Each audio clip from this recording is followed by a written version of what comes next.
EVM पर हिमाचल प्रदेश के मुख्यमंत्री सुखविंदर सिंह सुक्खू ने कहा कि संदेह दूर किया जाना चाहिए। किसी भी तकनीक को हैक किया जा सकता है। वहीं यहां तक कि एलन मस्क ने भी यह कहा है। इसलिए संदेह दूर करने के लिए बैलेट पेपर पर चुनाव कराए जा सकते हैं। देखो, लोकतंत्र में ये सब चलता है। भारतीय जनता पार्टी 2 MP हुआ करती थी, उसके बाद चलता है। और तीसरी बात यह है कि जब किसी पर शक होता है, जब जो ईवीएम बनाने वाले उन्होंने बंद कर दी, तो एक बार जनता की मांग को रखते हुए बैलेट पेपर पर हो जाए, कोई फर्क नहीं। शक सुबह दूर करना ना। अब टेक्नोलॉजी तो कोई भी है, किसी भी टेक्नोलॉजी को हैक किया जा सकता है। वो तो जो टेक्नोलॉजी के ज्ञाता है एलन मस्क, उसने भी बोला है।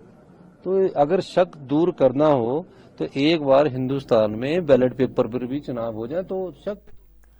हिमाचल में कांग्रेस की बैठक को लेकर जानकारी देते हुए कांग्रेस के प्रदेश अध्यक्ष प्रतिभा सिंह ने कहा कि नई कार्यकारिणी को लेकर आज पर्यवेक्षकों के साथ बैठक हुई है।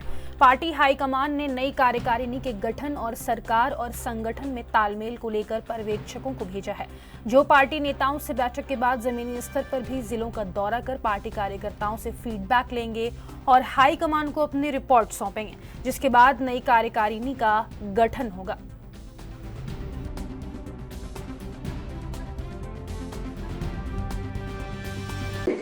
हमारे जो प्रभारी है उन्होंने ये प्रक्रिया जो शुरू की है उसके लिए इन लोगों को यहाँ पर भेजा है।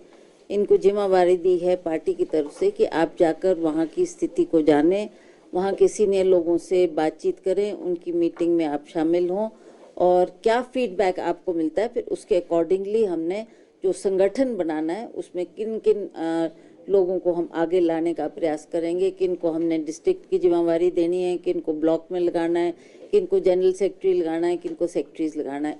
इस बात को ध्यान में रखते हुए प्रभारी ने इनको यहाँ पर हिमाचल प्रदेश भेजा है और आज हम यहाँ मीटिंग कर रहे हैं। उसके बाद ये इलाके में जाएंगे और जहाँ जहाँ इनकी ड्यूटी होगी, चाहे वो कांगड़ा है, चाहे चंबा है, चाहे सिरमौर है, शिमला है, सभी जगह ये दौरा करेंगे, सीनियर लोगों से मिलेंगे, फीडबैक लेंगे कि लोगों का क्या मानना है, कि कौन वो लोग हैं सक्रिय तौर से जो पार्टी का काम करते हैं, जिन्होंने पिछले चुनाव में भी काम किया है, और कौन ऐसे लोग हैं जो संगठन में केवल मात्र पद लेकर बैठे हैं पर इलेक्शन के वक्त में सक्रिय नहीं रहे। इस बात की ये लोग छानबीन करेंगे और वही रिपोर्ट फिर हम हाईकमांड को देंगे और हाईकमांड फिर हमारे से बैठकर चर्चा करेगी। फिर हम अगली प्रक्रिया है उस पर हमने अगला स्टेप क्या उठाना है, इस के लिए इनको यहाँ पर भेजा गया है।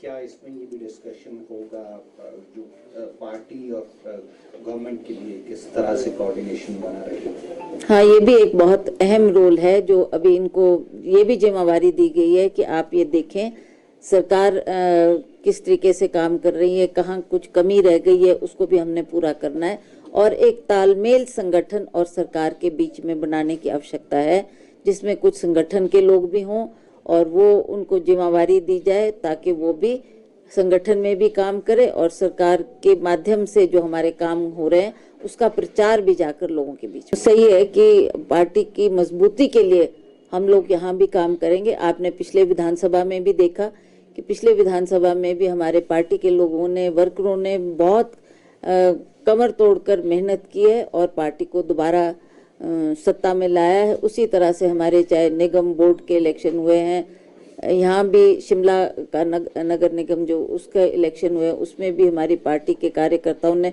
बहुत मेहनत की और हमने सभी जगह सफलता प्राप्त की है। तो मेरे को लगता है कि इसी तरह से हमारे पार्टी में भी एक जोश भरने की आवश्यकता है, उनका मनोबल बढ़ाने की आवश्यकता है ताकि हम सब मिल बैठकर काम करें और अगला चुनाव जो जिसका हम सामना करेंगे उसके लिए हम मजबूत हों। मैम, पहली बार हुआ है कि सेंटर ने एक डिस्ट्रिक्ट, देखिए ये इसको आप किस नज़र से देख रहे हैं मुझे नहीं मालूम, बट ये इसलिए है कि हमारी जो बजाय एक आदमी, सपोजिंग अब मैं पार्टी के अध्यक्ष हूँ, आप मुझे कहें कि जी आपको एक बना दो, अब एक पद के लिए कम से कम 10-20 लोग उम्मीदवार होंगे। अब किसको चयनित करना है, किसको हमने आगे लाना है, उसके बारे में डिटेल में जाकर लोगों से भी चर्चा हो, लोगों का फीडबैक भी लिया जाए और लोग हमको असली पिक्चर दिखाए कि नहीं जी ये नहीं, ये ज़्यादा बेहतर रहेगा। तो ये भी इस काम को करेंगे और जो छंटकर ठीक नाम आएगा, जो पार्टी की मजबूती के लिए काम करेगा, रात दिन समय भी देगा और पार्टी के लिए काम भी करेगा, उन व्यक्तियों को आगे लाकर हम पार्टी को मजबूत करने की बात